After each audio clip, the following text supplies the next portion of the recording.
تفضل. شكرا جزيلا. بسم الله الرحمن الرحيم.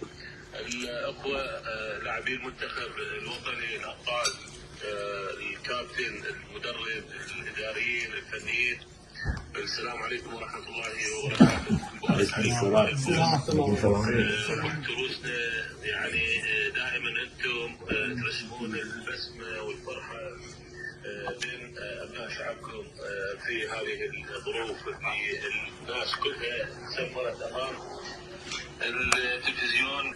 الحمد لله والنعم عندكم، بارك الله فيكم.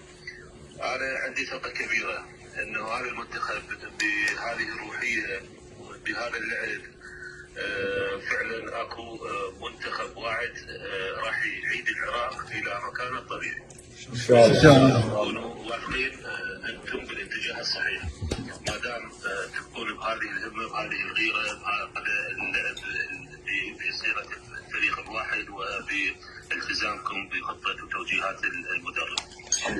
مثل ما وعدتكم الحكومه، اخوانكم اخواتكم في مجلس الوزراء كلهم دعم لكم في هذه المسيره والاستحقاقات القادمه، ما دام انتم بهذا الخط من الخط التصاعدي في الاداء وفي الفوز.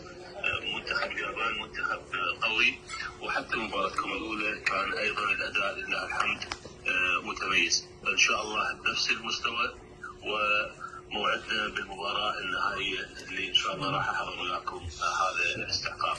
بارك الله فيكم، نسال الله التوفيق والنجاح لكم في هذه البطوله. شكرا جزيلا سيادة الرئيس. والمدرب يشكرك كل هواي على دعمك ورعايتك واهتمامك، واللاعبين وان شاء الله يكونون حسن ظنك وظن ابناء شعبهم كله ويفرحوا شعبهم دوم. والنعم والليله توصل مكافاتهم ان شاء الله.